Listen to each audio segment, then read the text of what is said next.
Hi, this is Jim Cramer from TheStreet.com. I'm talking with our new columnist, Cliff Mason, who, because I believe in full disclosure, is not just a friend, buddy, pal, but he's also my nephew. He is going to be doing what I regard as being a totally breakthrough column.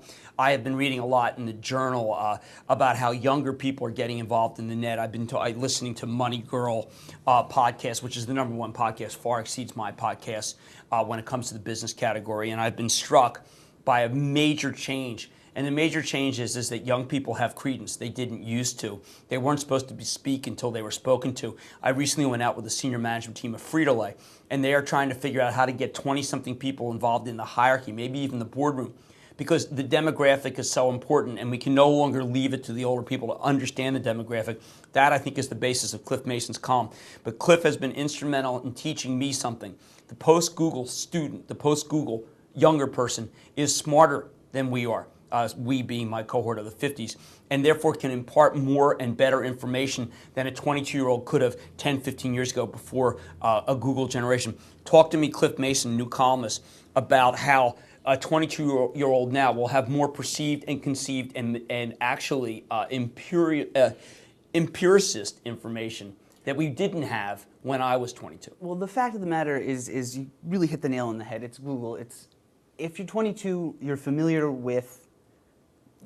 Everybody can be smart now. That's, I think, the big difference. If you're 22, you're telling me Google leveled the playing field Google leveled the playing field. If you're not, I mean, if you sort of use it, or smart. No, if you're instinctive about how you use it. If when you don't know something, you immediately look it up on Google. Now, if you're 50, you may not have that instinct. I think a lot of what separates younger people from older people.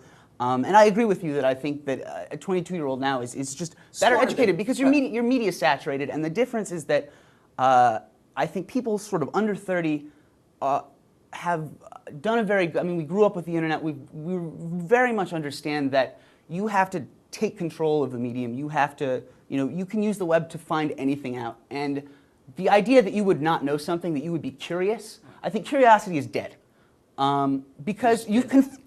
How long are you going to be curious? You answer the question, right? And that you might be sort of thinking about something for a long time and mulling it over. That's over with. It's got to be fast now. The internet's okay. Given that, and we're talking with Cliff Mason, his first column appears today not about making friends, it's about spending money, and I'm urging people to read this. It's one of the reasons why I'm taking the time out to spend time with Cliff to talk about this particular piece and the column he's going to be doing.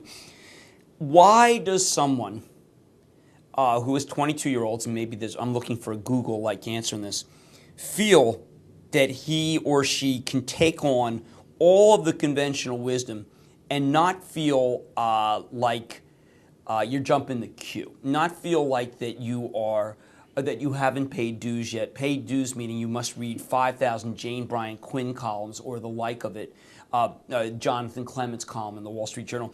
Why are you able to have any confidence to take those on? And is it heresy? Is it just skepticism? Or is it more revolutionary and just kind of saying, listen, everything that we learned is upside down because I now know more than most people who were 22 before? Which is it? Well, I mean, while it's arrogant to say that, I would say the latter is true. I mean, the fact is that the old system, the system of paying your dues, of you have to be making the copies for 2 years before you're allowed to open your mouth. What does running the Xerox machine have to do with learning anything? But isn't it true that you're supposed to get, as you get older, you get more wisdom about these topics? I saw many studies that have been done, including one that I had to answer to on CNBC, which said that it's the 52-year-old is in the maximum position to be able to talk and understand finance. It takes till you're 52 to get it right.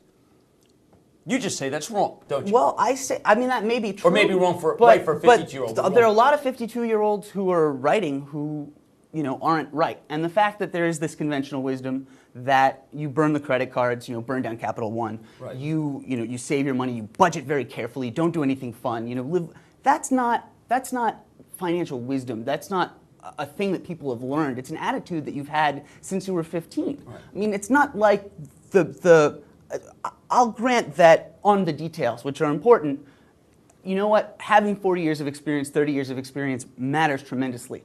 But the overall sort of worldview, the ethic that makes people feel the need to obey the wisdom and agree with the wisdom, that doesn't change from when you're 12 or 13. It's brainwashing, and I would like to do some deprogramming. All right.